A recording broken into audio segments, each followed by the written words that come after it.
Police in the Northwest Province have urged anyone with information related to the mass shooting in Ganana to come forward with information that could help to apprehend those responsible. The organization Judges Matter says it is likely that the cases filed in the Western Cape High Court against the designation of the MK Party's Dr. John Hlophe to serve on the Judicial Service Commission will be the first to be heard. And the latest Old Mutual Savings and Investment Monitor shows that financial stress among working South Africans has significantly decreased.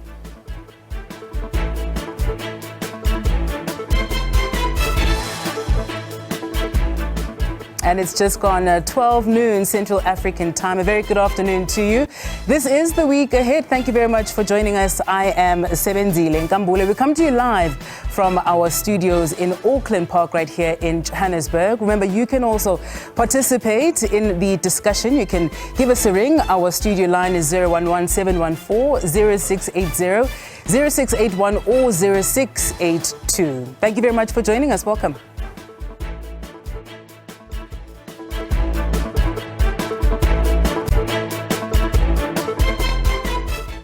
We start here this afternoon. Police are keeping a very close watch on the situation in Ganana. This is just outside Klerksdorp in the Northwest Province. This is where 8 people were shot dead in the early hours of yesterday morning. The area has been besieged with criminal activity, which is reported to be linked to illegal mining activities as well as gangsterism. SABC News reporter is coming to us live from there, Sintleng Lehihi, who joins us now. Sintleng, a very good afternoon to you. We had a conversation about this yesterday, just a couple of hours after what truly has been a shocking incident. Where are we today? Are the police any closer with getting a sense of what transpired here and who, importantly, might be responsible for this?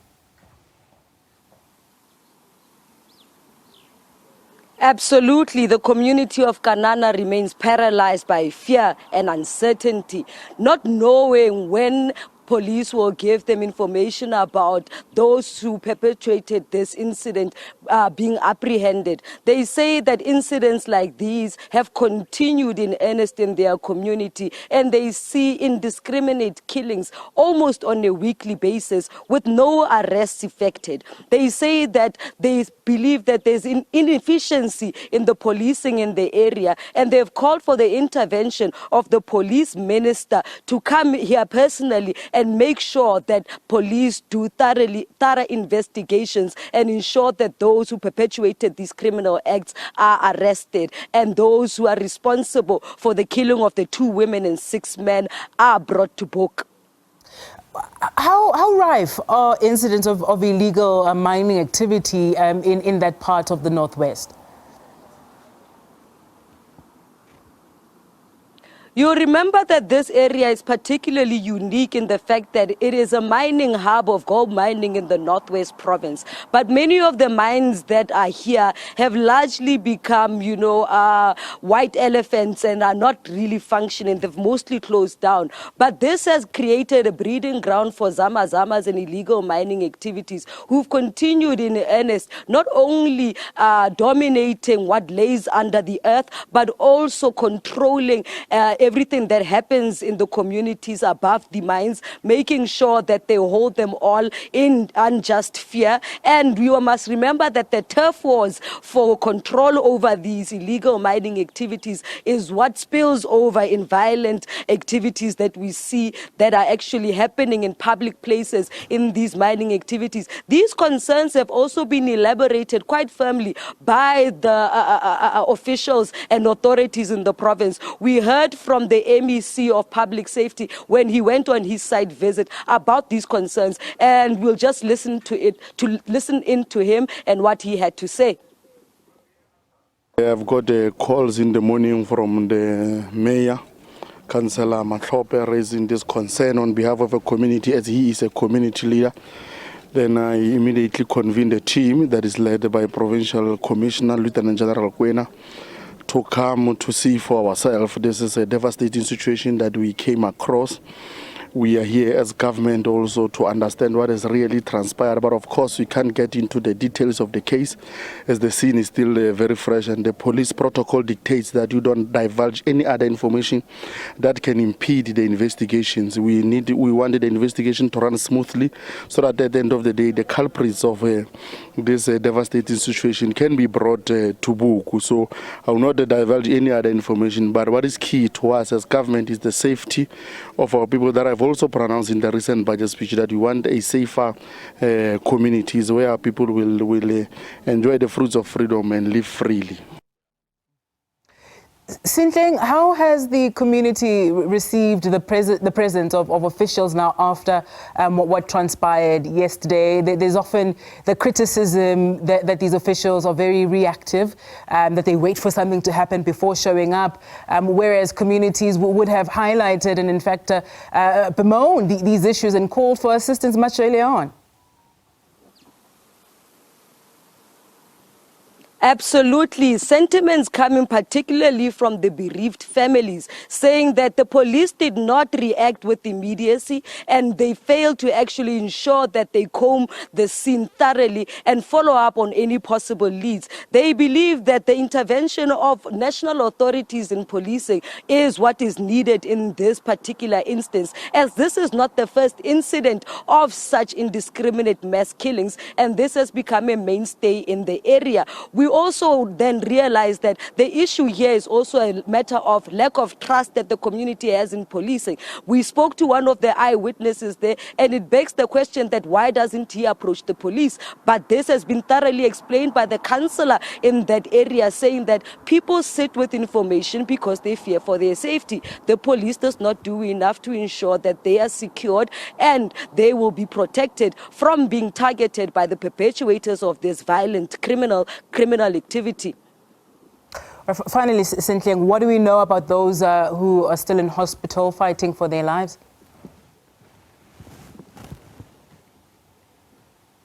Thus far, we understand that 12 still remain hospitalized. They were the 12 who were injured during the shooting yesterday morning. We understand that the death toll currently stands at 8. The first 7 died at the scene, and the 8th casualty succumbed while they were in a hospital. We understand from those 8 that have deceased, 2 are female and 6 are males. We understand that some of those deceased are also Mozambique and Basotho nationals, including South African citizens as well. Let me thank you very much for your time with us this afternoon. SABC News reporter Sintleng Lehihi, who is joining us live from the Northwest Province. This after 8 people were killed yesterday, 7 on the scene there, Sintleng reports, and 1 losing their life later on in a shooting in Ganana in the Northwest. To this now, the organization Judges Matter says it is likely that the cases filed in the Western Cape High Court against the designation of the MK Party parliamentary leader Dr. John Hlophe to serve on the Judicial Service Commission will be the first to be heard. 3 urgent cases have since been launched. The DA and Freedom Under Law have filed cases in the Western Cape, while AfriForum has approached the Constitutional Court. The Freedom Under Law, AfriForum and the DA want the courts to set aside Hlophe's designation to the JSC.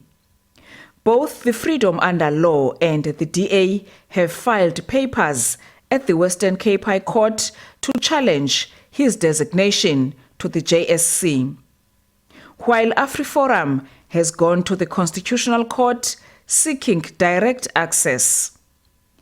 A think tank body that monitors the judiciary, Judges Matter, says there is a likelihood that cases at the Western Cape High Court will be heard first. We therefore think that in all 3 cases that have been brought by the Democratic Alliance, Freedom Under Law and the AfriForum, they make a similar argument to say that it was irrational for the National Assembly to designate a member who has been found guilty of gross misconduct and breached the ethics of the Constitution and the judiciary as a member of the JSC. Hlophe was found guilty of misconduct by the JSC, which resulted in Parliament voting for his impeachment last year. Freedom Under Law argues, amongst others, that the National Assembly failed to exercise its discretion properly, that the decision to designate Hlophe to the JSC was unreasonable and irrational. The JSC's role in creating and maintaining a competent, impartial, independent and accountable judiciary cannot be overemphasized, and we believe that the litigation is essential to protecting the independence of the judiciary as well as the independence and impartiality of the Judicial Service Commission. The MK Party says it's not perturbed by the litigation brought by the three organizations in what it calls a racist agenda to undermine black competent professionals whilst driving a narrow-minded political narrative. It also says these Western-funded anti-black organizations never participate on matters that advance the well-being of a black child. Lula Mamatya, SABC News, Parliament. To this now, Pinelands High School in Cape Town is embroiled in allegations of racism. A video of black African learners allegedly being detained in a cage by their fellow coloured learners at the school has surfaced on social media. The video of the learners depicted as being sold on auction as slaves has been described as deeply disturbing and hurtful by the Western Cape Education Department.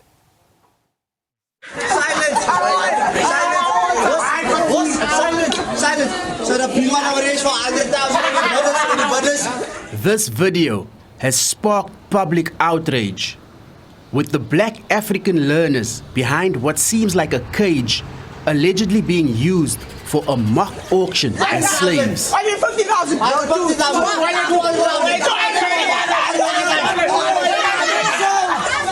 Investigations are underway to determine the exact circumstances surrounding the incident.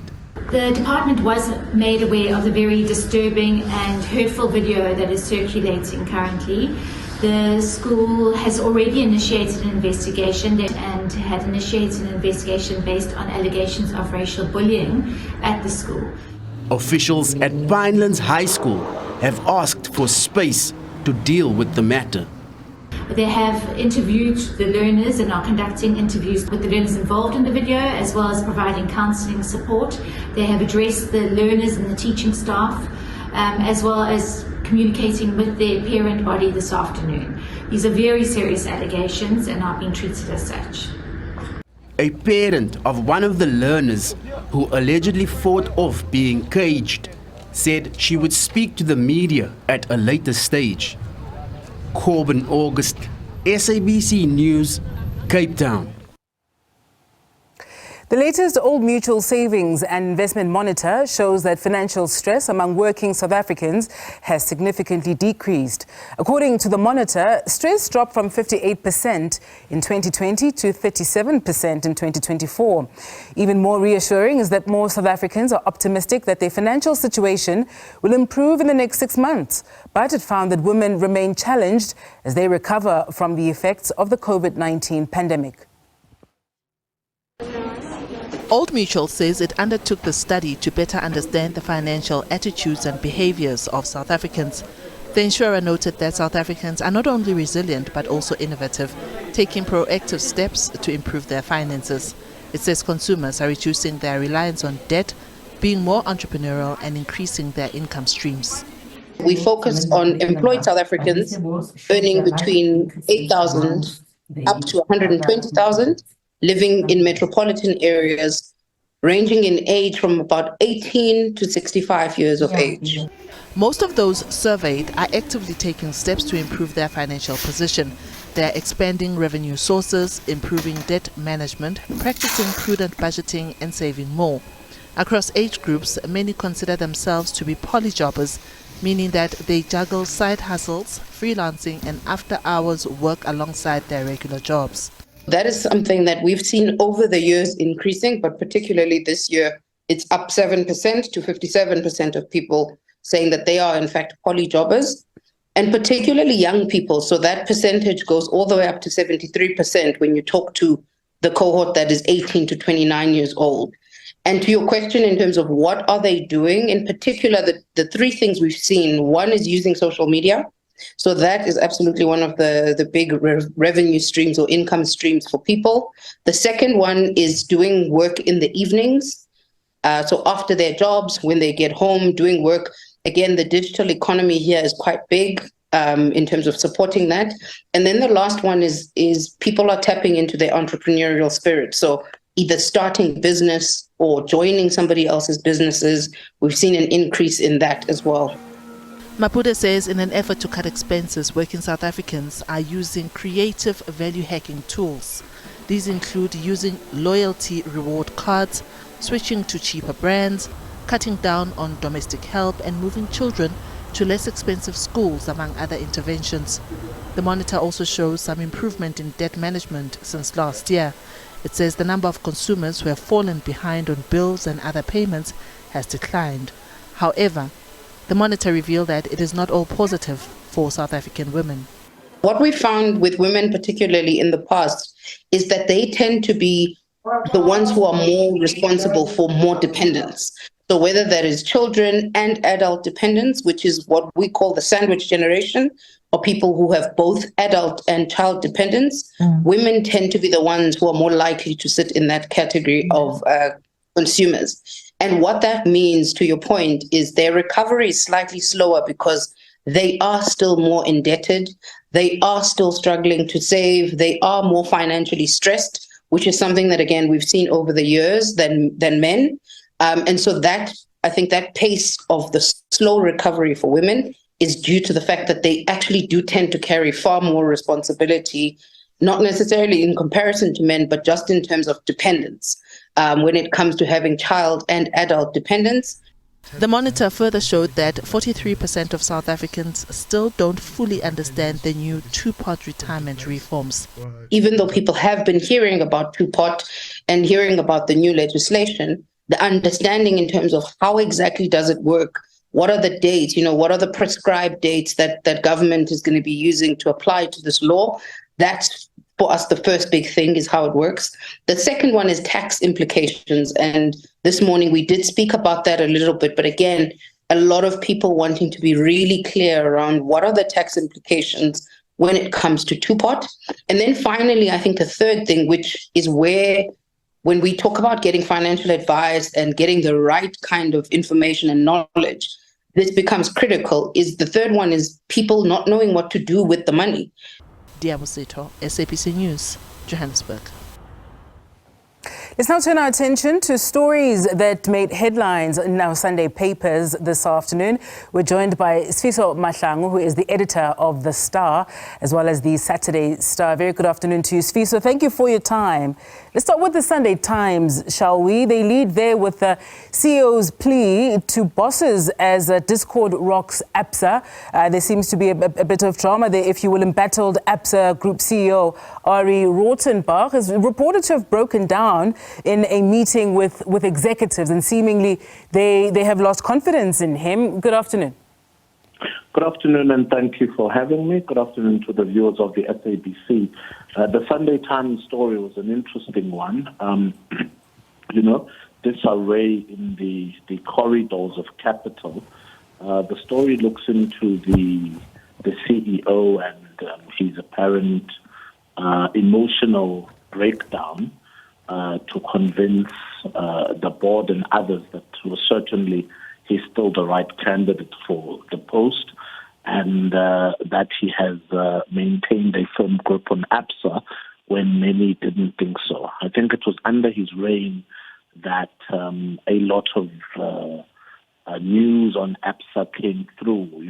There were legal altercations against members of the community, members of society, and I think the board, had finally had it with him. He had big shoes to fill, depending on what you think about Maria Ramos. Yeah. So it was never going to be easy. But it just looks at the corridors of power and capital and how things are absolutely breaking down inside the red building of Absa. Indeed, a story to watch very closely there. Let's then look at the Sunday Tribune this afternoon. A feel-good story, if you will, there. A great one for KwaZulu-Natal. They lead there with KwaZulu-Natal adds a feather in its cap. And this is referring to that province now has a third World Heritage Site, which has since been declared. This is the Sibudu Cave, a rock shelter, which is in a cliff above Otongati River. So KZN, of course, as you know, has got some of the best, whether it's warm throughout the year, or if you go to Durban, certainly warm throughout the year. The beautiful beaches, of course, not so well kept anymore, but some of the beautiful beaches, great tourist destinations, a land of culture, tradition, and history. You cannot tell the history, of course, of South Africa without the Zulu nation and the historic symbolism that they've brought to the Republic. This, of course, is a feather in the cap of KZN with another heritage site. As you land, of course, at the airport, you're met by the brilliant sculpture of King Shaka Zulu. You know, and throughout the province, you get the feeling of a real South Africa or a historic site of South Africa. This will assist the province to galvanize better on tourism. It will assist the province also to make some money after a hazardous time of the July unrest, the floods of KZN that really were atomic for the province. Yeah. And untold disaster. So I think this is it's a good story, as you say. It's a feather in the cap, and it says at least a good news story for KZN, and something I think that people would celebrate. Indeed. The other two heritage sites there, of course, are the Drakensberg as well as the Ismangaliso Wetland Park. But before we move on from the Tribune, let me draw your attention, of course, to that image of Seven's player on the front page there. This is after the Blitzbokke secured the bronze medal there. Fiji getting the silver and the French taking the gold. It was a nail-biting end to that third place player. But I don't know if you caught it. It was terrible to watch, but a wonderful outcome at the end. A wonderful outcome at the end. Perhaps not so wonderful to watch if you're a fan or if you enjoyed it. I think the editor of the Sunday Tribune, a great editor, Mr. Sandile Mdedana, had fun with this page. It's a brilliant picture. It's a great fun page. It's not just doom and gloom. Also, as a lead, a story of KZN and what's happening in Durban. But it's a Sunday read, and I think it's a fun page that one sits at home as a moment of reflection on what's been happening in the sport. Sport sells the weekends. It's not just politics, certainly sport as well. So I think it's a page that one looks at and reflects, and of course that is a brilliant picture. And for some of us as fans, it's a picture one keeps. Because we have reflections, and it's a story that we like and we enjoy. Indeed, it had a bitter end, for some, but that's sport, isn't it? One is not always the winner.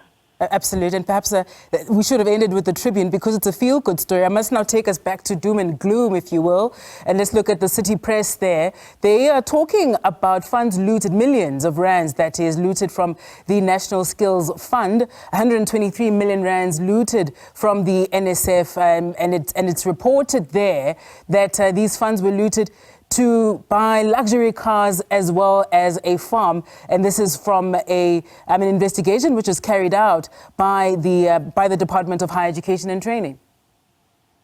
The strange thing is always that it's the department that has the oversight responsibility.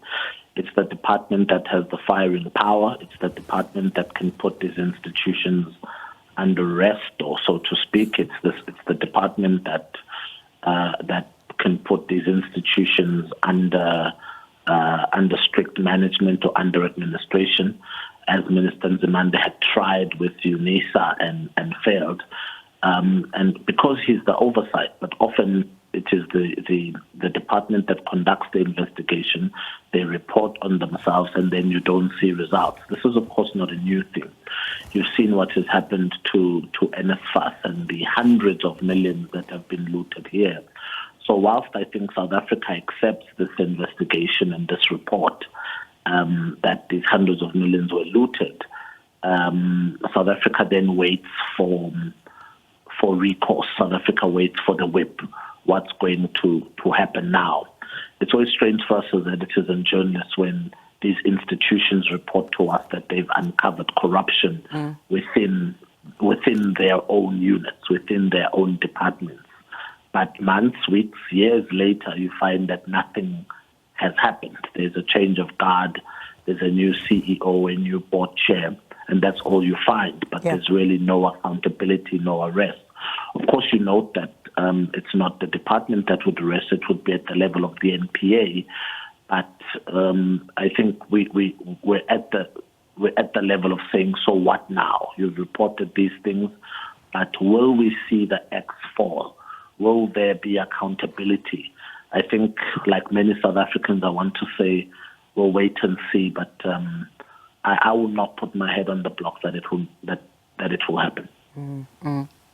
All right, let's wrap it up with the Sunday World. They leading with the headline, or the one we're going to focus on, is Balula threatens to charge Malachi and Maile. A bizarre spat, if you will, here that went public, and the Secretary General of the African National Congress saying that, one, he was shocked by this public spat and has in fact warned both the Youth League leader in Colin Malachi as well as Gauteng leader, at least, or one of the leaders within the provincial executive there, one Maile, that they may very well face disciplinary action for bringing the ANC into disrepute given this public spat.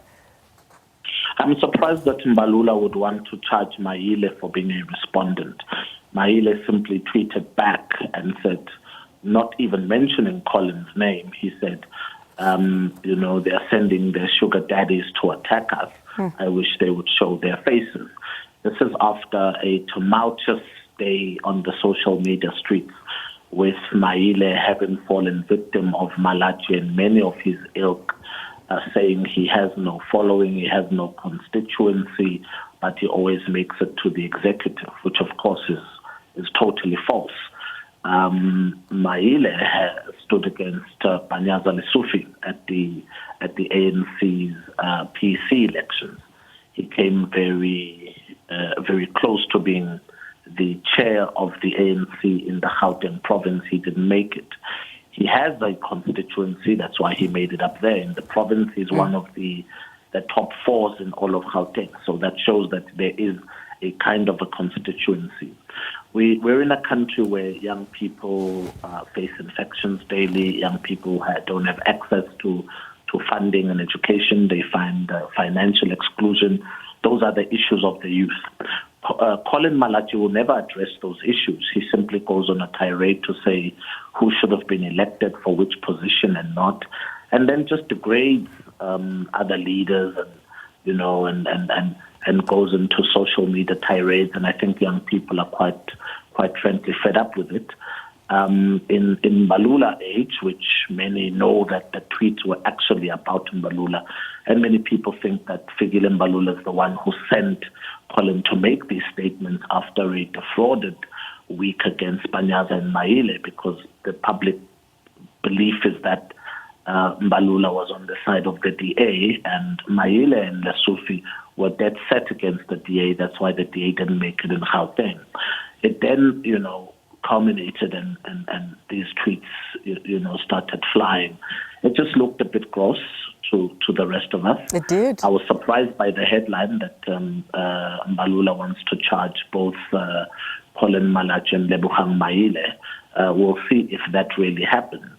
But the disappointment, I think, should be for many readers is that this person elected to represent the interests of the youth doesn't do that and starts trivial Twitter wars with everybody and brings their organization into disrepute. I think for me, that's what the real story is here. Can the SG nip it in the bud, though? I mean, you had Malachi on the channel a couple of days ago as well, talking about Maile should know his sexuality, and I mean, it's degenerated poorly. Can the SG actually put an end to this? I mean, it's down to a very crass level where people's sexualities or supposed sexualities are thrown around on social platforms and things like that. This is a party that says it is renewing. This is the party that says it's building. This is a party that says it is committed to service delivery within the GNU. In any case, that doesn't look like the case. At least on the side of Maile, one can say that he's working and he's doing somewhat well in the level of government.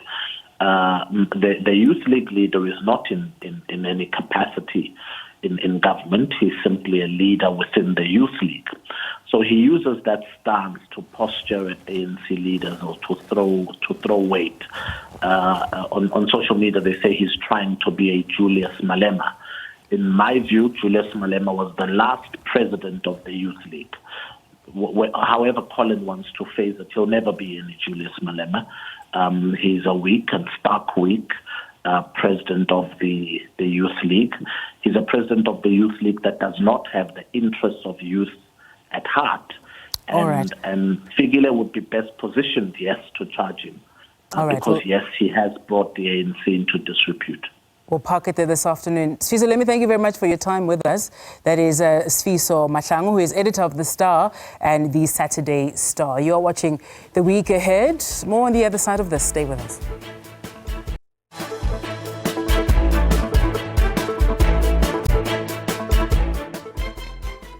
Thank you for staying with us. To this now, Miss South Africa hopeful Chidinma Adetshina has had a rocky start in her journey in the beauty pageant.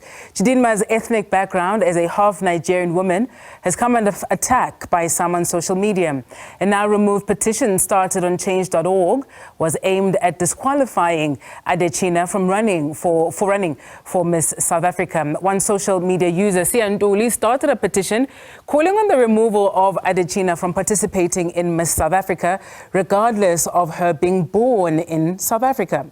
This year's Miss South Africa, which will take place later on in August, the winner of the title will take over from Natasha Joubert at the Sunbet Arena in Times Square in Pretoria. To speak to us about this, we're now joined on the line by brand specialist Tebe Igalafeng, who is joining us now on the line about this issue. Tebe, very good afternoon to you, and thank you very much for joining us. What do you make about this particular outcry? For some, perhaps it would have come across as quite strange here because Adetshina is born in South Africa, which makes her South African, which makes her eligible to compete for any competition that South Africans are eligible to compete in. Well, the rules of citizenship for South Africa are very clear. If you're born in South Africa and one of your parents is South African or has got a permanent residency in South Africa, you're entitled to South African citizenship. So I think this is not a very good picture of South Africa, particularly when you build onto the challenges that we faced in 2013 or so, 2015, about xenophobia. It begins to paint a picture of a country that is not inclusive and a country that is not welcoming. I think what's rather interesting here as well, Tebe, we're a country with many, what in the social sciences you would call white English-speaking South Africans who may very well be first, second generation South Africans, whether they've got Portuguese heritage, coming from Spanish heritage, coming from other parts of the world really, born here, and they compete and of course winning some of these titles here. What does it actually speak to? And we know what our relationship when we speak socially and colloquially about Nigerians and so on, might perhaps some of the backlash that we're seeing here, maybe as a result of that we view ourselves as Africans and Africans from northern parts of the continent, and in this case with her father being of Nigerian descent, that this is perhaps why people are taking exception to her participating. No, I think we should not take exception to participation. If you look at the Code of Arms of South Africa, the motto of the country is about united in our diversity. But also, if you look at the history of South Africa, where we came from as a country to get to where we did in '94, you should be cognizant of the fact that South Africa, on one side, should be grateful for the contribution of the rest of the continent, but secondly, should also be appreciative of the country that this is a country which is a melting pot of the continent with multiple cultures and multiple nationalities, particularly of the African heritage, being here and should be welcomed as long as they are law-abiding, contributing to South Africa and have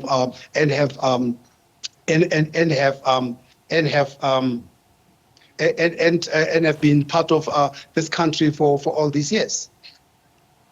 You know, Tebe, we again are a country with a constitution that's lauded globally. We're celebrated really for the strides that we've been able to make in the 3 decades of democracy. But as we know, and we can find many other examples, that what at least is meant to guide us and what is said on paper in terms of the laws of the land and the lived experiences of people don't always align. And perhaps this is a case of it, that when we're talking about her legal standing and the question of citizenship, that it's quite straightforward. But the fact that you still have many people in this country, perhaps even hiding behind fake Twitter, or formerly Twitter, X names, and we are showing some of those tweets currently on the screen, that you still have people, for example, who want to debate that and argue that, says that there are some underlying issues here. Is it again a question of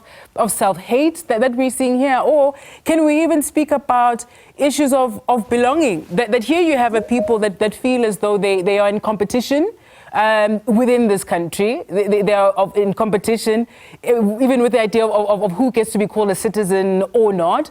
And so this is perhaps an example, perhaps a very odd example for those issues, those deeper and bigger questions, to find expression. Well, I mean, the difficulty about South Africa is we are very happy to discriminate against fellow Africans, but we do not apply the same rule when it comes to non-Africans. Because when you look around people facts of European extraction, many of them also do not come from here. Besides the fact that most of them arrived in 1652 and have become naturalized and indigenized as part of South Africans, but we do not apply the same rule. We become quite xenophobic and discriminatory when it comes to people of African descent. I think it goes to the bigger problem. The bigger problem is, while South Africa, we speak about united in diversity, we have not quite defined what diversity means. We have not quite defined what it means to be a country that is welcoming. We have not quite defined what Ubuntu looks like. And as a result, we end up with the challenges in this, that we have right now as a country. Indeed, Tebe, this also comes at a time where we hear about a school in the Western Cape, and then an investigation into coloured learners allegedly putting black learners in a cage and so on. There's the issue of Pretoria girls, with 12 learners there being suspended because of this, of alleged racism in this WhatsApp group. A couple of years ago, Pretoria News again in 2016 was in the news. The issue around hair.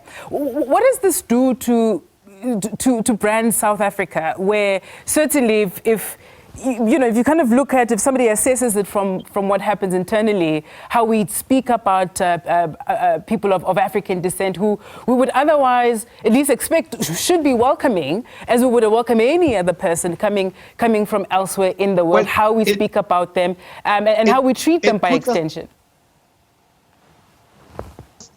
It puts us at discord with what we've said about brand South Africa, because diversity is the one thing we've said South Africa is about. Now we say one thing and we do another. So our practice and our actions are misaligned, if you will. And I think that is a big challenge that we have from a South African perspective. And I think it also goes to another bigger issue. The other bigger issue is South Africa has not dealt with how to truly built into what South Africa means. And part of what that means is we should have institutionalized this in our education. This should have been part of our curriculum in terms of enabling South Africans themselves to understand where they come from, our history and all those. Because right now, we don't have that history. If you look around even the museums and the statues and all those, none of them tell the story of who we are and who's contributed to the country that South Africa is. There's sporadic pieces of it, but not quite done as well and not as well institutionalized, so that when issues like this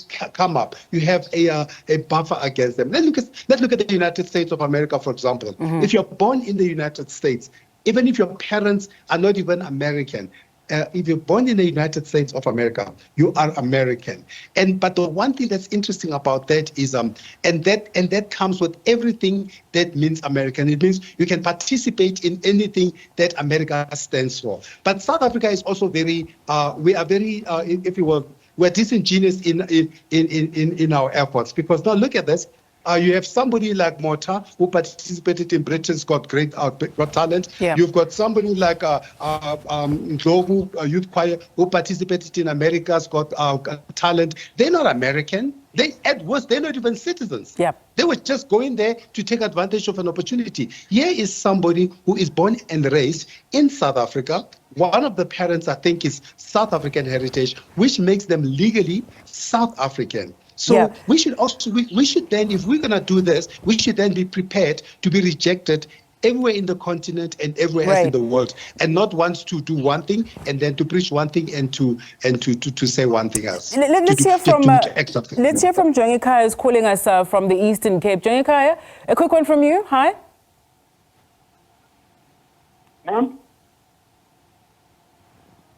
Jongikaya, are you with us? I'm here, yes. Yes, your thoughts on this? Because I've been listening, and then there were a lot of things that were being discussed. I think I lost something. Okay, I'm battling a little bit there with Joyika's line there from the Eastern Cape. Perhaps he'll come back. I understand he wanted to jump in on this particular conversation. Tebe, about what does then Miss South Africa do about this, right? So of course, the competition is continuing here, and you know, as it should, with Adechina participating here as an entity. How are they handling it, or the best way perhaps to handle it, given where this conversation has gone? I think it's a couple of things. I think this opportunity is a teaching moment for South Africa. It's a teaching moment for South Africa because perhaps as a country we need to use this opportunity to actually define what it means to be South African. Now that's on paper, but it also calls for the Miss South Africa to engage with the Department of Arts and Culture and the Departments of Home Affairs and collectively to come together and help to define what it means to be South African, or rather to confirm what it means to be South African. So the teachable moment for me is for the broader South Africans. The teachable moment is the broader South African in terms of saying that, folks, maybe you do not know what it means to be South African. Maybe you think having one of the 11 languages as a surname is South African. I bet you if we did not know her last name, we would not have suspected. But because we know her last name, now we know, oh, she must be Nigerian.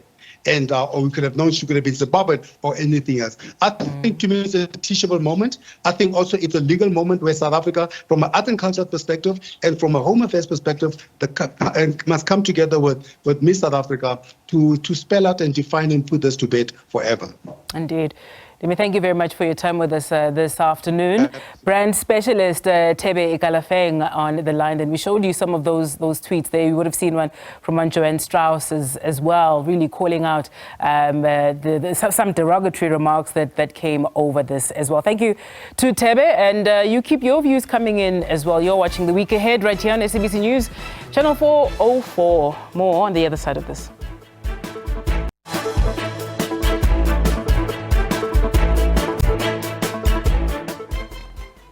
Thank you for staying with us. To this now, we are shining the spotlight on Mandisa Maya, South Africa's first female Chief Justice, as of the 1st of September, that is, appointed by the President Ramaphosa on Thursday. As we celebrate this historic milestone, We're also examining her success, her likely approach to the role, as well as the challenges that she will face. And joining us to discuss this, we are joined by Mbegezeli Benjamin from Judges Matter. Mbegezeli, thank you very much for your time with us this afternoon. I suppose we knew it was coming, but it's not official until it actually happens, right? And this week, when the release came from the presidency, that the President Ramaphosa is appointing Deputy Chief Justice Maya, who is now the Chief Justice designate, to the role when the incumbent Chief Justice Zondo's term comes to an end next month. Many people would have been filled with a lot of emotion, a lot of pride as well, as this is the first woman we will have as a country taking on that role, and she'll have about a decade, in the job as well. What is the significance of this moment? Good afternoon, Seven. Good afternoon to the viewers. The moment is really significant, and we've seen it in the wave of positive emotion that has come out since the president announced the final appointment of Justice Maya as Chief Justice. I think it is significant that she is a woman taking on this huge responsibility. It is, of course, a historic moment that it is the first time that it is happening. But I think also her personal story of being born in a rural area and going all the way to the top of the judiciary is something that I think is an unheard of South African story, and I think that's why people are excited about it. Of course, people are excited that someone who is so experienced comes into the role. And I was looking back at the comments that were made by the General Counsel of the Bar, which represents well over 90% of all practicing advocates in the country. And what they was that it is a rare opportunity to have someone who's so prepared, who has earned their stripes in terms, someone who has been a judge, who's written some significant judgments, and who's also led quite a difficult court and was able to maintain excellence. And so all of those qualities make people even within the legal community excited about Justice Maya's elevation. If we cast our minds back, Mbegezeli, to just over 2 years ago, where for many that would have been the first time they were first introduced to Justice Maya. This is when there were interviews, of course, and there were Chief Justice Zondo and Maya were interviewing for the job of Chief Justice, and of course it's very debatable, but many hold the view that if anything she should have gotten the job 2 years ago, based on how both of the candidates at the time showed up in the interview, and also the overwhelming support as well from the JSC after her interview as well. Has all of that been forgotten now that the opportunity has come, even if it may be 2 years late? No, I don't think that it's been forgotten as yet. And in fact, many people are asking the question, why wasn't she appointed the first time, and why did she have to wait for 2 years? But of course, the decision lies with the president, and it is the constitution that says the decision lies with the president. He decided that 2 years ago, Zondo was a better fit for him, and now Justice Maya is a better fit. Coming into the interviews for Chief Justice in 2022, my colleague and I wrote an article analyzing the different qualities of the candidates, and we did see Justice Maya as a frontrunner when you look at her experience, and at the time she was going to serve a full term of 12 years. And so we thought that would be great in terms of her implementing some of the vision that she cast, and also putting in place proper plans, proper policies that she will see through over the next decade. So that was our sentiment, but again, the president decided to exercise his prerogative.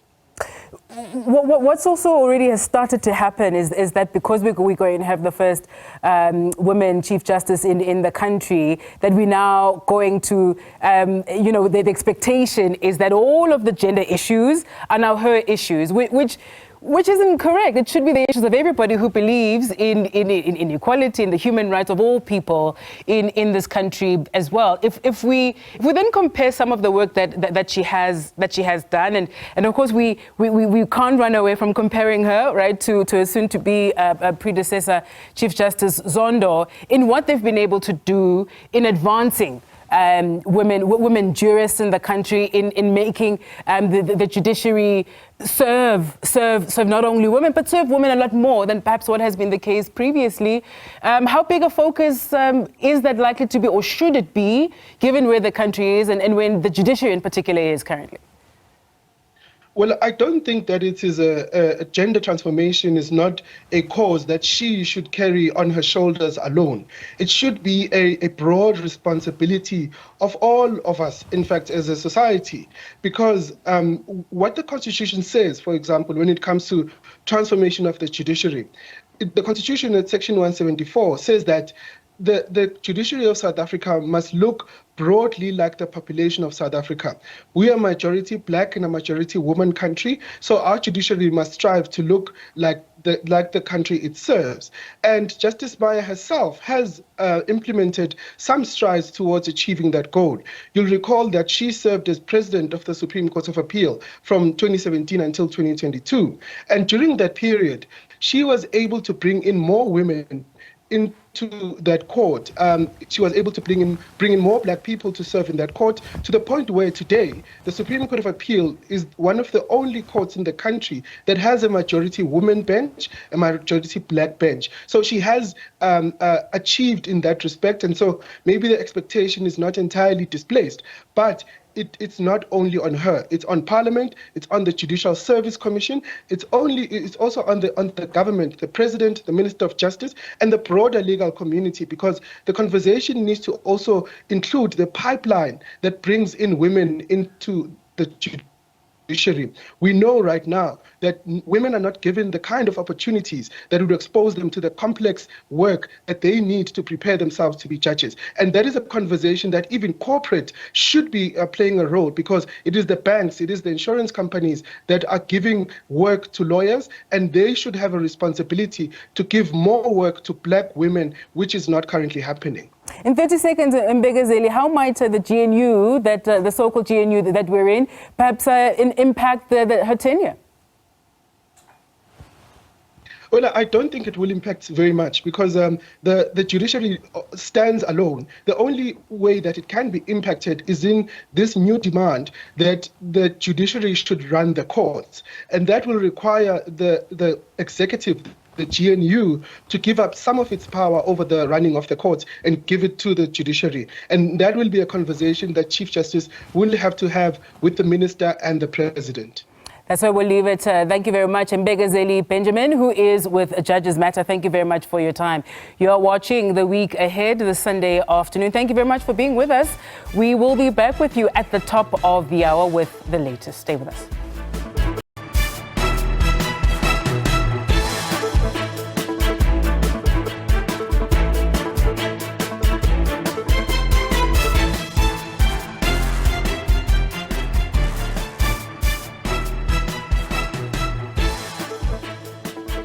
Police Minister Senzo Mchunu says the 95 Libyans taken into custody at a military training camp in Mpumalanga will be deported, but only if they are cleared of other crimes. Several SMMEs in the Northwest Province say they are still not being properly assisted as they try to recover from the COVID-19 pandemic.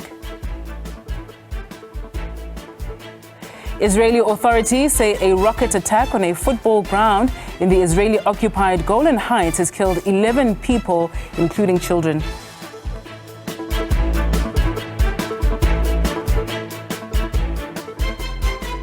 And it's just gone 1 o'clock, the top of the hour. You're watching The Week Ahead right here on SABC News, channel 404. Thank you very much for staying with us. I am Sebenzile Nkambule. Remember, you can participate in the discussions this afternoon. Give us a ring if you will. Our studio line is 011714 0680 0681 or 0682. Welcome.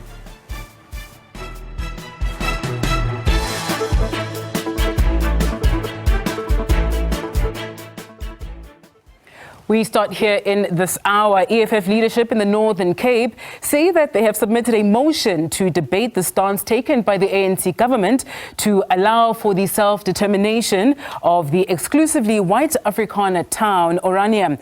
Despite their right to self-determination being recognized in the Constitution, the EFF in the Northern Cape says they are pushing for a change in the stance. Provincial leader of the EFF, Shadrack Kaule, spoke during the birthday celebrations in Kimberley yesterday as the party marks 11 years of existence. We have submitted a motion against what the GNU has encouraged in South Africa, that Orania must be allowed to continue hating our people. That motion is within the office of the Speaker. It will be debated on the 29th of September. We fought because of we are your children. We take our inspiration from you, Comrade President. For more now, we're joined on the line by Professor Piet Kamp, who is with the Northwest University. Professor Kamp, thank you very much for your time with us this afternoon. What do you make of these calls by the EFF, and particularly at this point? One perhaps may ask whether they would have had an even higher likelihood of success before the formation of the GNU. Look, the call for a motion to discuss it, I think that's perfectly legitimate, and that's exactly how it should be. I am surprised that the ANC has reached some form of an agreement with the Freedom Front Plus on an issue like this, because I think it's contentious. It hasn't been resolved. It's been discussed for many years without, I think, a conclusion being reached. So I understand the position of the EFF. I'm not necessarily saying that how they perceive the outcome is something that is worth considering. I think it's more important that we use legitimate legal terms and that we look at the future existence of Orania from within the perspective of the Constitution and existing legislation, historic agreements, whatever, but it should be done in a legal manner. And that way I appreciate the EFF's call for a motion to discuss this particular matter, because I think that's the right route to take. Is it the sort of issue, in your view, Prof, you would think should concern a lot more South Africans here, or perhaps is it always a good moment perhaps to reflect on the concept of self-determination, but also how do you when assessing that and looking at least Project South Africa post apartheid, trying to build a new country, does a place like Orania, which excludes the majority of this country, where you have a select few that want to exist on their own and don't want to bring anybody in, does that sort of community, or in fact should that sort of community have a place in South Africa? Yes, I was hoping to ask you easier question that, because I can't see how this is durable over the long term. I understand that it has survived until now and that there is some degree of tolerance, but I can't imagine that the idea of self-determination on a piece of land somewhere in South Africa is sustainable, because it excludes black South Africans. In other words, if you want to go and buy a property there, or you want to live there, I'm dead sure South African law will protect your right to do that. So what will they do if somebody says, I want to buy a house here? Surely, even if it's private property there, if a house goes for sale there and the black South African says, I want to buy it, it must be considered like all and every other South African as a possible purchaser of that property. So I think you can run into legal problems, but I'm not a legal expert at all. But as a political issue, I just can't see how it's sustainable. It is an anachronism in South African terms. It is something that I think black people are rightfully very concerned about.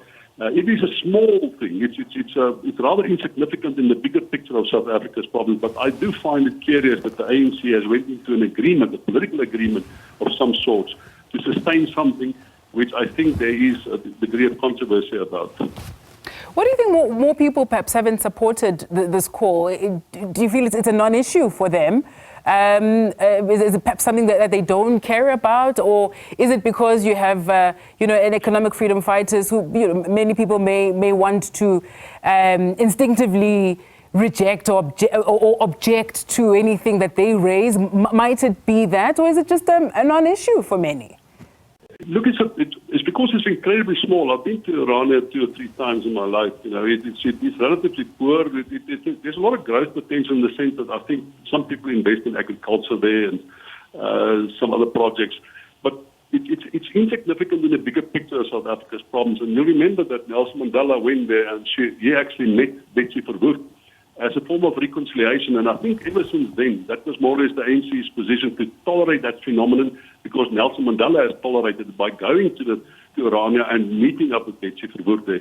So I think that's the ANC's situation until now, not to really to rock the cage in terms of that phenomenon, because it's so insignificant, because it's so small. But if the ANC or if the EFF starts making an issue about it, I think one should go the legal route, one should look at the legal aspects, whether it's sustainable, whether it's legal, and get some clarity about that, and also clarity about the idea of self-sustainability, which I just can't see. I know it's often been said by people in the Freedom Front that this has been part of the Constitution, it's been negotiated, it's been agreed upon. I always thought that there will be some legal technicalities that might interfere with that view, but that's for the courts to decide. I think it's time that it's been settled in the courts of South Africa and the Constitutional Court to make a decision about the sustainability or the legitimacy of a political institution such as Irania. As a parting shot, Prof, now that you've mentioned that you've been to Irania a couple of times yourself, some perhaps anecdotal reflections you'd like to share with us. What is it like there? What are the people there like that they just want to be on their own to the exclusion of everybody else? Yeah, it's rather strange to see these young white men doing the work that we typically, in apartheid South Africa, associate with black South Africans, like emptying the bins and stuff on the tractor and stuff. But I was there one day and there was a bar and there were people sitting there drinking, and one of the women got up and she had to go and buy beers, and was just around the time that Nelson Mandela has died. And I heard the woman buying the beers saying to the woman behind the counter, "Have you seen that Nelson Mandela has died?" And instinctively I was expecting some racist type of comment and discussion, and the woman behind the counter said yes, but they had a very long innings, And then they talked loosely about Nelson Mandela and not a racist word, and they obviously went with the beers, and I was expecting that things could go the wrong route in terms of the narrative on that day. I'm not saying for a moment that what is happening there is not racist. I don't want to judge on that, but the fact is, I think it's something that sooner or later we will have to make an issue about it, and we have to resolve the question. I think this motion that the EFF is proposing is a good place to start, and I think it should be taken further, and the law should express itself. If the law says it's perfectly legitimate for the people of Irania to live in the way that they do, at the exclusion of others, then we all have to accept it. But let's get a legal issue, a legal answer on it. Thank you very much for your time with us this afternoon, Professor Piet Kamp, who is with the Northwest University. Let's go to the story now. Police Minister Senzo Mchunu says the 95 Libyans taken into custody at the military training camp in Mpumalanga will be deported, but only if they are cleared of all other crimes. The training facility in Masoi near White River has been temporarily closed following Friday's police raid on the premises. The owners are being investigated and the Libyan nationals have been charged with contravention of the Immigration Act. It's alleged that they entered the country with visas that were acquired through misrepresentation in Tunisia. To this now, the COVID-19 pandemic was severe on South Africa's micro, small and medium-sized enterprises, which were already contending with a contracting economy. Several SMMEs in the Northwest Province say they are still not being properly assisted. An economic reconstruction and recovery plan launched in October 2022 focused on rebuilding a sustainable, resilient and inclusive economy and makes provisions for SMMEs, but many say nothing has come from their repeated request for help. We find the department very incompetent, because we applied for funding just after COVID when business was very bad for us.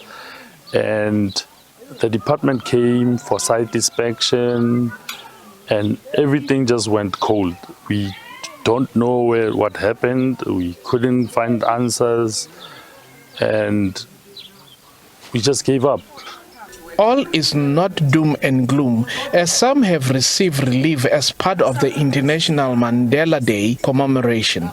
Wa go departmenteng o isa application ha ya arabi dingwaga tse tsotlhe tse e sa le re simolola ka 2015 re le ka sotse re sa se bone yang re itumela gompieno ka letsatsi la celebration ya ga Nelson Mandela taramo le rona re bone celebration ya ga Nelson Mandela ka lesego gompieno moegele yo molemo o re etetse re kgonne go ipeonela metsi re kgonne le go nna le metsi a re ntseng re lela ka one re leboga departmente go menagane. Government acknowledged that some of the programs have been neglected and has set aside 63 million rands in its financial year for SMME support. How do we profile our SMMEs? Some of them might not necessarily be for us to give them money, but just to support them through incubation, preparing them to go to institutions where they can draw money. Things that happened in the past are things of this government. It is wrong for us as government to leave commerce and commerce. We have abandoned bakeries. We used to have what we call Chokawiti Fund, where we will have other people who are interested in business having to apply for tenders, but when they have order, they don't have money and they forfeit. SMME play a crucial role in job creation and economic growth. It is therefore important to not only protect them, but also develop them further. Jabu Africa, SABC News, Mahikeng. Still in the Northwest-based farming business Beefmaster Group say the project of commercializing communal and small-scale farmers in the Northern Cape is yielding results. The project, which was officially launched last year, currently has 12 farmers who are being assisted with business expansion and access to markets. The Beefmaster Group says it's taking farmers under its wing to professionalize their operations. Those who are part of the project farm with exclusive breeds that include Brahman, Bonsmara, and Beefmaster cattle.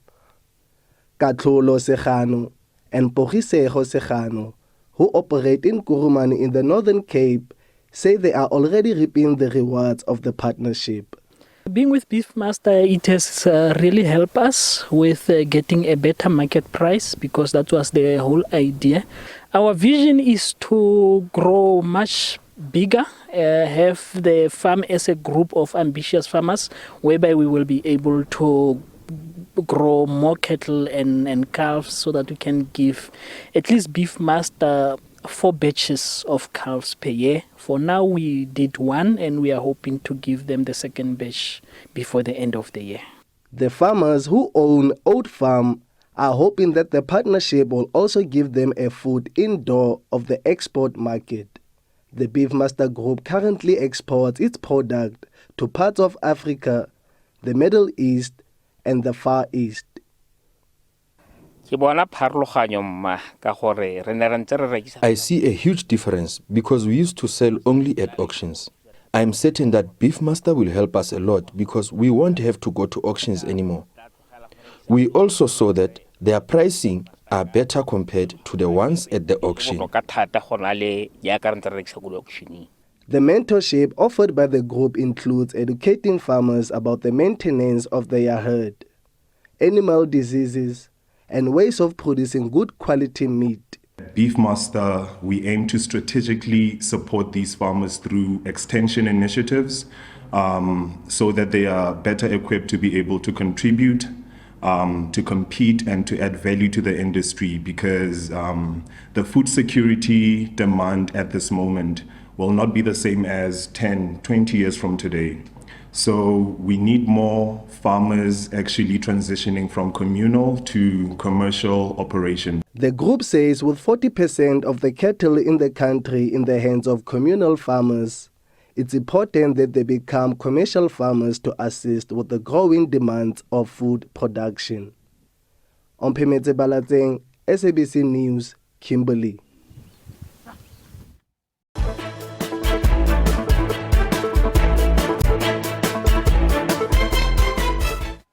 Thank you for staying with us. To this now, World Day Against Trafficking in Persons is observed on the 30th of July. Around the world, children make up 1 in 3 victims of human trafficking, with females making up the bulk of these victims. Children are twice as likely as adults to experience violence during human trafficking, according to statistics. People are more susceptible to trafficking at times of overlapping crises, such as military wars, pandemics, economic troubles, and environmental difficulties. Technology has also been a means to avoid detection and reach a larger audience.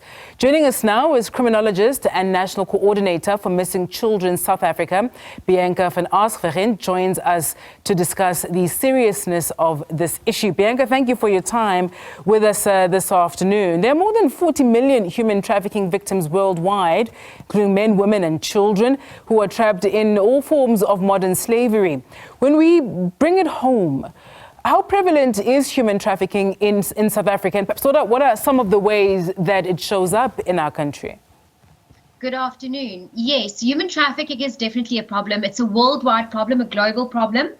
But definitely we're seeing this in South Africa as increasing yearly at the moment, especially after lockdown and COVID.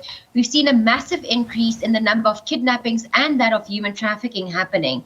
Poverty has stricken our country. Job loss has happened. So this is all contributing factors to the increase in the number of human trafficking. We've got different reasons why human trafficking is happening. We've got forced labor, we've got illegal adoptions, we've got organ harvesting, we've got sexual exploitation. So all these are contributing to the increasing number of human trafficking. If the demand is there, unfortunately, it will never stop. When we look at at times what some may call really the ease of movement, right, of people and goods through our ports of entry in the country as well. We've been talking about this case of this military base and 95 Libyans in White River in Mpumalanga. There's a sense that not everybody who comes in and out of the country is detected. How is this contributing to the trafficking or cases of trafficking and suspected cases in South Africa? Yes, we need to understand South Africa is a transit, export and import destination for human trafficking victims. That meaning we've got victims being brought into our country from different countries, people being taken out of our country, and also victims being used within South Africa for human trafficking purposes. So it's very concerning to know that this is happening right underneath our noses. Our borders, our ports, they need to be monitored more closely, especially with illegal immigrants being brought into our country and even victims being taken out of our country. And then in terms of the movement of people within the country as well, where it's cases of people, bus being intercepted, and you have a group of children who are perhaps making their way from one part of the country to another, and just incidents like that. Are we seeing a lot of that as well, where they aren't leaving the country and in fact are being trafficked within the country? Yes, we have seen that. We've also had incidents where buses have been stopped, that has been searched, where we found that there are people being brought into our country. But like I mentioned, this is happening within our own communities without us actually realizing it. We just think that, or the general public thinks, it's people that are being brought in or people taken for human trafficking is taken out of our country. But we've got this happening within our communities. We've got sexual exploitation with houses happening within our communities. We've got forced labor happening on farms. So this is happening to our own people in our own country, and that is really, really concerning. For people who are wondering what the telltale signs are to try and pick out trafficking, if you see something odd, what might some of those signs be? Yes, especially when we look at people that are vulnerable to human trafficking, we're looking at stuff that person will be very much isolated. They won't make eye contact to a person. They won't have any documentation with them. You'll see they'll always be with people that are kind of control of them. So you'll also see, especially if it comes to houses where something is going on, there will be movement in and out the whole time, especially maybe young girls being taken in and out of these brothels, young children being used on farms for labor. So it's all these little things that we as public also need to look out for and to please report. Without the public's assistance in reporting these matters, it makes it very difficult for us and the police to actually intervene and to help those trafficking victims. We have Masinya on the line from Limpopo. Masinya, afternoon. Your thoughts? Masinya?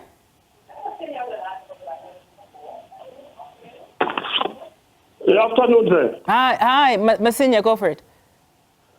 I just want to comment on the issue of women trafficking. Yes. Yeah, this one is very right. More especially in South Africa, the problem lies on our borders. If you can, the police officers and the traffic work together at the borders, just close those and ensure that everyone enters the country has a necessary document to enter this country. That's how we can deal with the human traffic. Because when I talk about human trafficking, people are taking from one place to another area to another.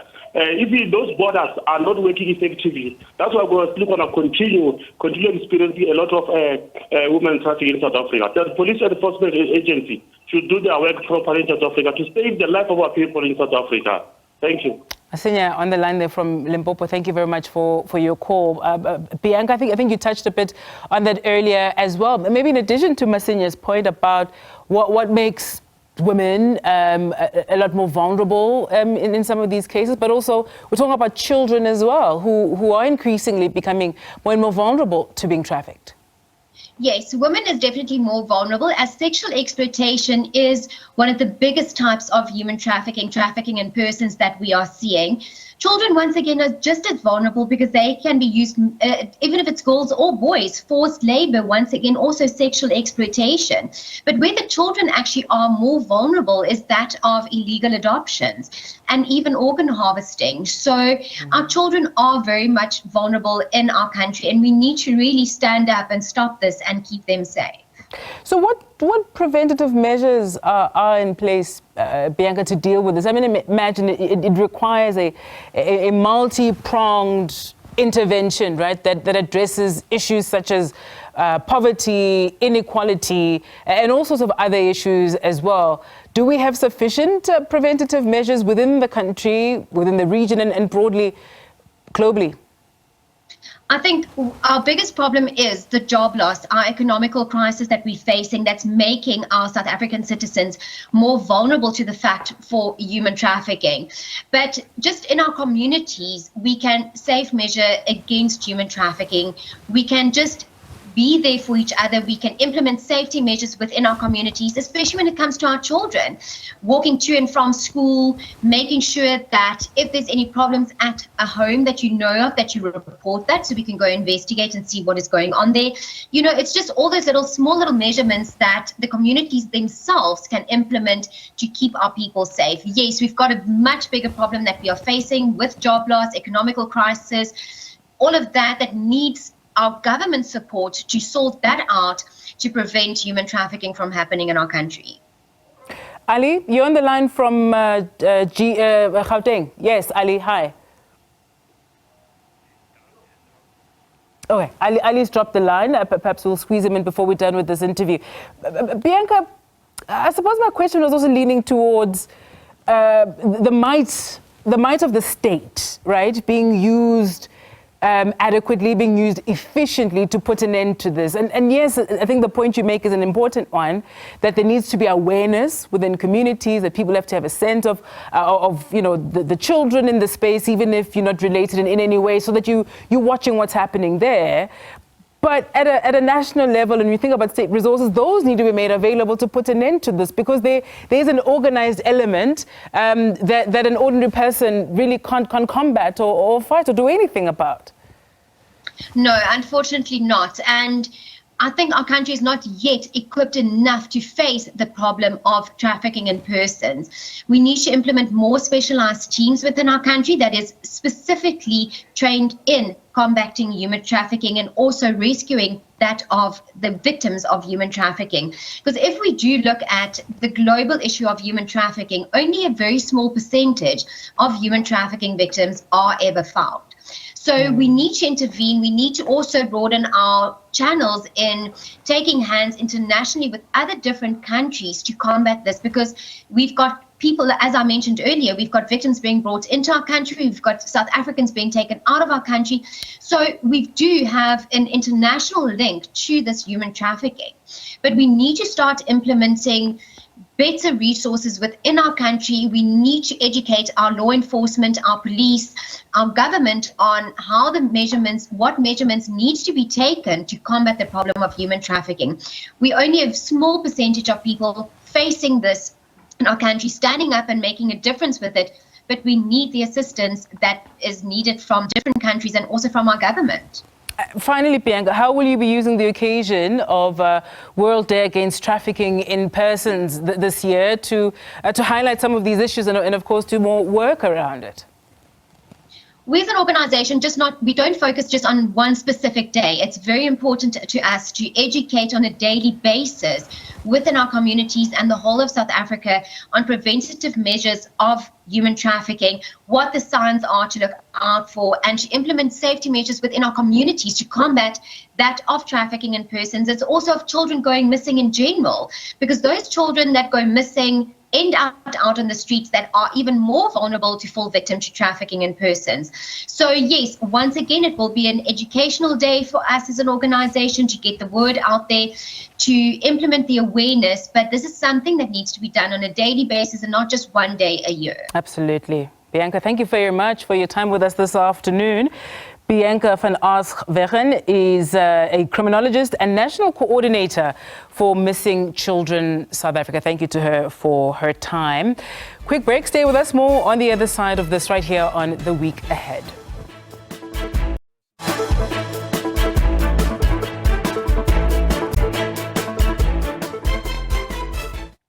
Thank you for staying with us to this now. As the world continues to celebrate Mandela Month, Linzwa Foundation Mpangeni contributed by promoting healthy living for elders through a program called Grannies on the Move. This is one of the initiatives aimed at improving the well-being of elders in the area. A vibrant community of grandmothers gathered at the community hall for a fun-filled day of exercise, games and learning, while also celebrating Nelson Mandela Month. As the elders, this helps us by keeping us active.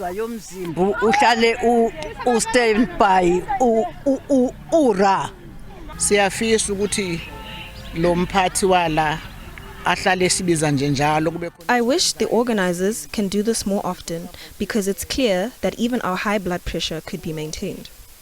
I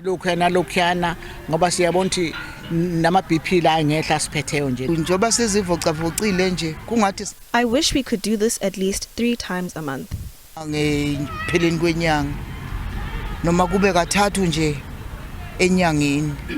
The organizers described this initiative as a testament to the power of community and the importance of prioritizing health and wellness, regardless of age, as they are planning to see it becoming a daily lifestyle for these elders.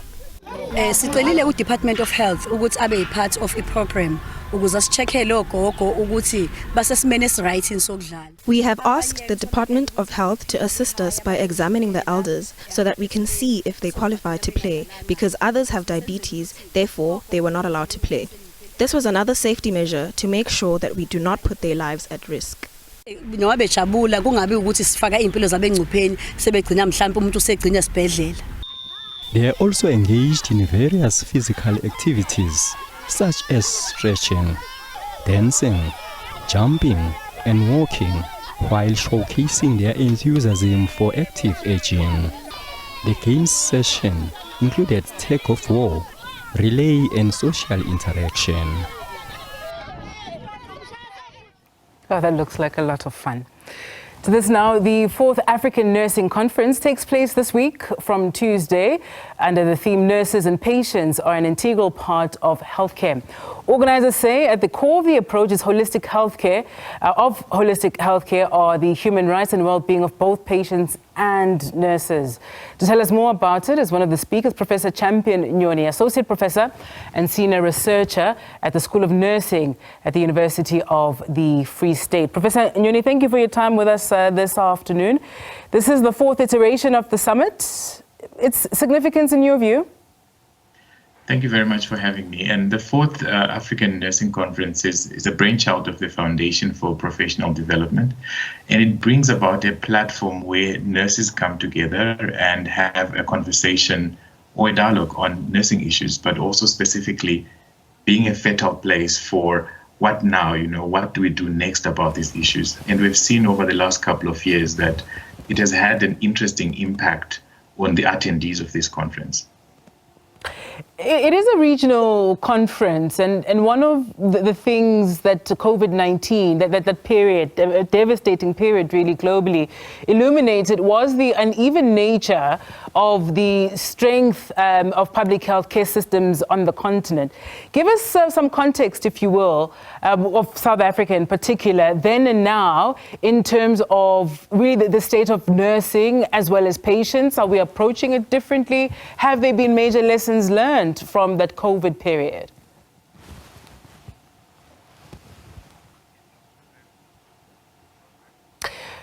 Professor Nyoni, I think your connection has frozen a bit there. We'll try again in just a moment to see if we still have him. Prof. Nyoni, are you with us still?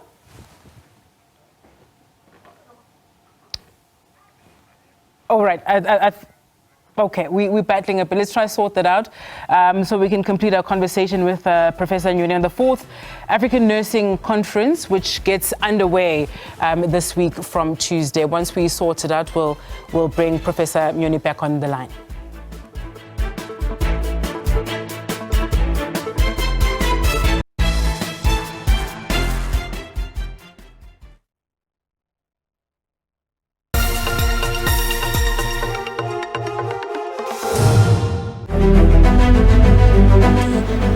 A rainbow nation at peace with itself and the world.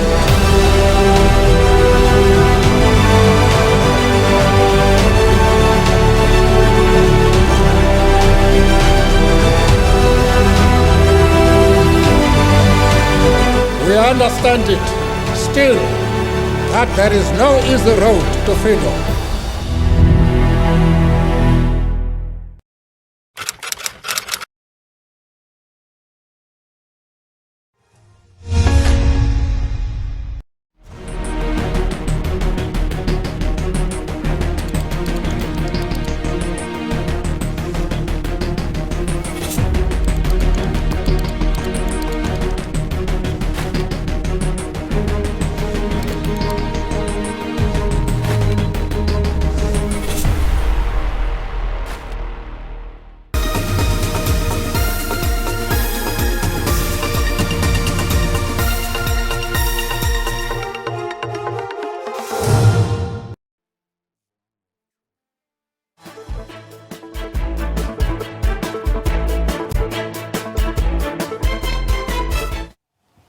Thank you for your patience. We are still joined by Professor Champion Nyoni, Associate Professor and Senior Researcher from the School of Nursing at the University of the Free State. Prof, thank you for staying with us. I was asking earlier about lessons learned from the COVID-19 pandemic and what we're seeing currently in terms of patient care, as well as focusing on the needs of nurses as well. Absolutely, and you're correct in saying that the impact of COVID was illuminating how fragmented our health systems are, not only in the South African context, but generally all over the world. And I think in Africa, that's when the issues that we have all been talking about in terms of underinvestments and limitations in infrastructure became quite clear, because we were clearly not ready for the COVID or for any pandemic of that matter. But what we're seeing and what we are all acknowledging is that it still is a similar pattern in that nurses are still the largest health workforce. And I think in our country, we're talking of almost 60% of all health workers being nurses. And most of the people that access our healthcare system actually get to meet a nurse, and they might be the first and only person that they see within the health system. So this COVID experience has actually illuminated the value and role of nurses more strongly, and actually questioned the issues around what in terms of investment, in terms of type of investment and engagement that we should be having within the nursing space. And I think the alignment of that with the conference is actually trying to create a space where nurses not only reflect challenges within the healthcare system, but come in closely to create or suggest solutions in which policy and research could be in terms of the directions moving forward. Given where South Africa is, how bad is it when we look at our efforts to try and meet global health targets and of course trying to make sure that there's sufficient interventions to ensure that we're improving the health outcomes for each patient that walks into public health facilities, that encounters a nurse? Where are we currently? I think it's not very easy to actually pinpoint it and put a figure or a stat at it, because they're different interrelated and integrated systems. There are still obvious challenges in terms of infrastructure and resources for healthcare. We are still getting issues that reflect in terms of the numbers of our health workforce, that we're not getting sufficient numbers to work within our systems, in as much as perhaps training might improve, but our ability to absorb these healthcare workers might not be optimal, or what is actually in line with our global standards or comparative with countries within the same income bracket. Some of these issues have also reflected quite strongly after COVID, where we've seen a sort of increased intention to migrate and filtering some of the places in our region where nurses have been actually migrating for greener pastures or to high-income countries and so forth.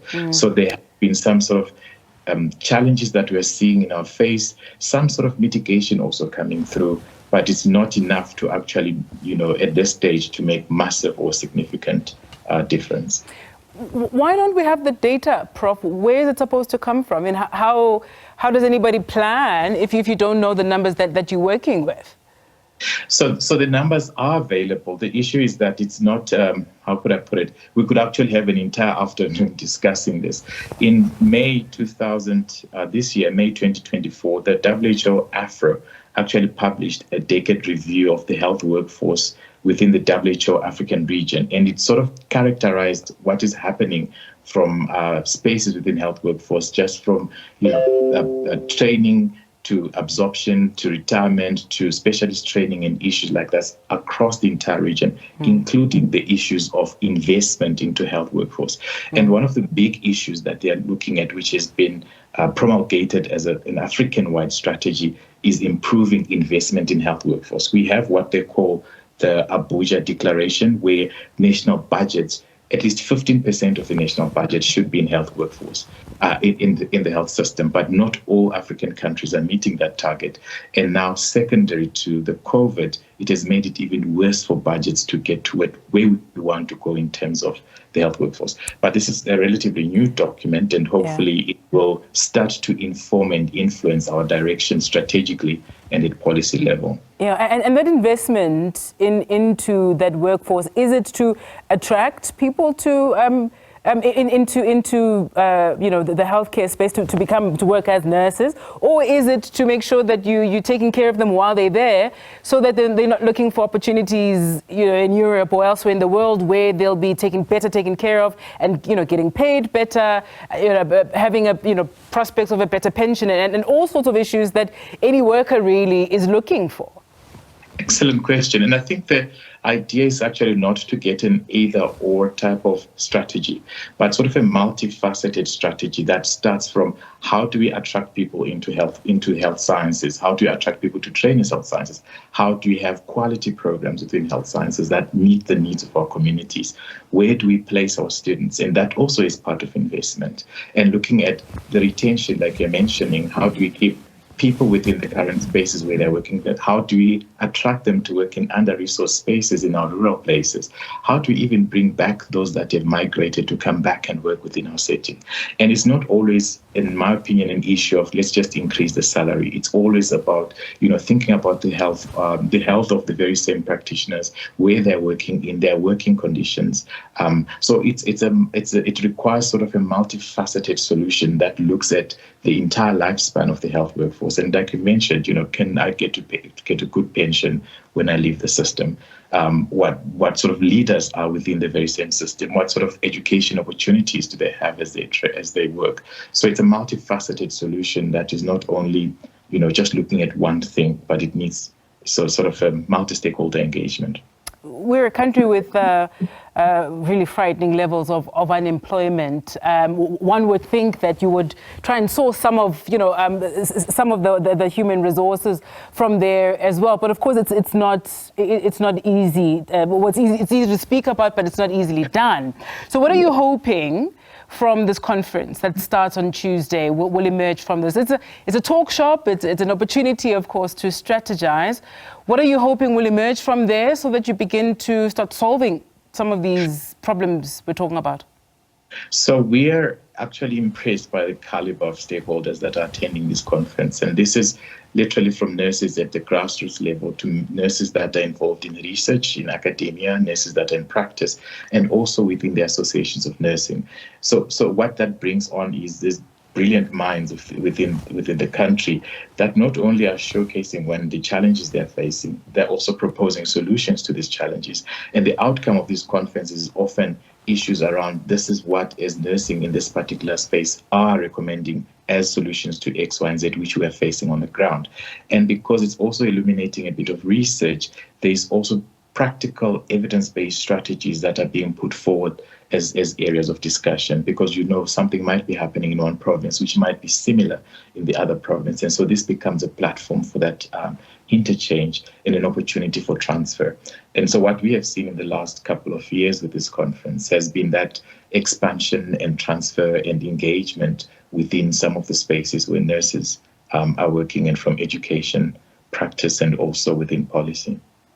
Brilliant. Professor, let me thank you very much for your time with us this afternoon. Professor Champion Nyoni, Associate Professor and Senior Researcher at the School of Nursing at the University of the Free State. Thank you very much for your time. That 4th African Nursing Conference gets underway on Tuesday. You're watching The Week Ahead right here on SABC News Channel 404. Stay with us.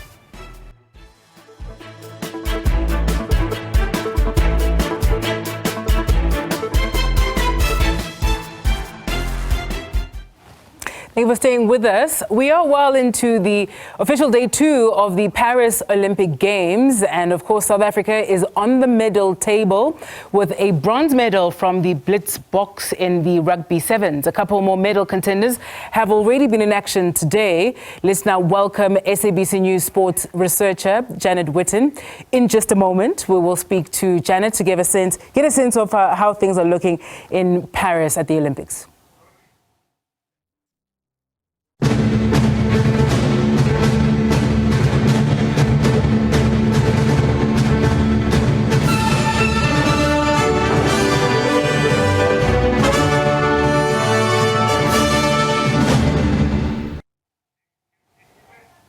Brilliant. Let's now speak to Janet Witten, who is a SABC News sports researcher, joining us now on the line. Janet, a very good afternoon. It was a very stressful evening last night, watching the box in that third place playoff. In just the last 2 minutes there, it looked like Australia was coming back, but of course we clinched it right at the end, putting us on the medals table with a bronze medal. And people must remember that this is an entirely unexpected medal, because we were the last of the 12 teams to qualify. We didn't even qualify by the normal route. We had to play a repechage event in Monaco to get to the event. We lost our first 2 games on the first day. So to come back from that and to get a bronze medal was absolutely extraordinary. But yes, as you say, it was somewhat nerve-wracking those last few minutes. Australia had 6 men on the field instead of 7, and they managed to come back and make it very nerve-wracking. But it was it's a great performance, and it's a great achievement from that team after the season that they've had. Absolutely. There's been some more good news this morning with good results in the swimming heats, particularly from Tatiana Smith. She was amazing, actually. She was unexpectedly good. She's the top qualifier for the semi-finals of the 100 breaststroke. And remember, that's not her main event. Her main event is the 200. But she medaled in both in Tokyo, so I'm sure that her target is to medal in both again. And then there was a good performance from Peter Kutta in the 100 meters backstroke. He's the second fastest qualifier for the semi-finals. And Amy Canny was fifth in the top heat in the 200 meters freestyle. She also qualifies for the semi-finals, but 14th overall, so it'll be quite difficult for her to get through to the final. That's a fairly good result for her anyway. And also in rowing, John Smith and Chris Baxter are through to the AB semi-final of the men's pair. So that was a good performance from them. They'll be hoping to go a little faster and to qualify for the main final there, which is where the medals will come from. Bad news for Caitlin Riskrantz, though, who was injured during her floor routine. What do we know about the extent of her injuries and what happened there? Yes, it was very unfortunate. Fortunately, she'd already done her best apparatus, which is uneven bars, and she did fairly well there. There's still some qualification rounds still to go, so she will be hoping to make a final in that, but it's going to be very close.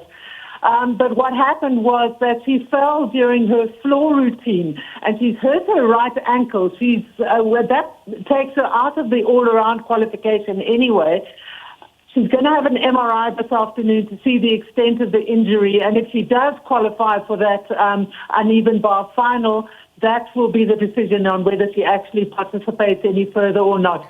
Very unfortunate for her. It must have been very difficult. What else can we expect for Team South Africa today, for people trying to keep up in these early stages of the games as well? You may not be entirely sure which team is performing when. We had the men's hockey team against the Netherlands yesterday as well. So trying to keep up with everything. Perhaps let's take it a day at a time. What else for Team South Africa today on day 2? The women's hockey team are actually playing at the moment. They've just had a goal scored against them, so they're 2-1 down to Australia. That's underway right now. The women's sevens team, they're in action against Australia and Ireland at 4 o'clock and then 7 o'clock tonight. There's also cycling. Candice Lill is a real medal contender, actually, in the mountain biking cross-country. That's at 2:10. Later tonight will be the surfing. All our surfers are through to round 2 there. And then the semi-finals of the swimming take place this evening, sort of between 9 and 10 o'clock. Those 3 swimmers that we mentioned will be in the semi-finals. Keep an eye out for Tatiana Smith and see if she can keep up her good times. So a lot still to come for Team South Africa today. Any medal hopes from today's lot? Most of them are in semi-finals and heats, so probably not today, except for Candice Lill, as I mentioned, in the women's cross-country. And tomorrow in the men's cross-country of the mountain biking, Alan Hatherley is also a very real medal contender. And then there'll be the finals of the semi-finals in the pool tomorrow. So tomorrow is likely to be, there are likely to be more prospects for South Africa to increase their place on the medal table tomorrow than today. Brilliant. Try and watch as much of it as you possibly can. Janet Witten, thank you very much. SABC News sports researcher on the line there. And that is it for the week ahead this week. Thank you very much for watching. Enjoy the rest of your Sunday afternoon. The news continue at the top of the hour right here on SABC News Channel 404. For myself, Sebenzile Nkambule, and the team right here at Studio 11, you take care.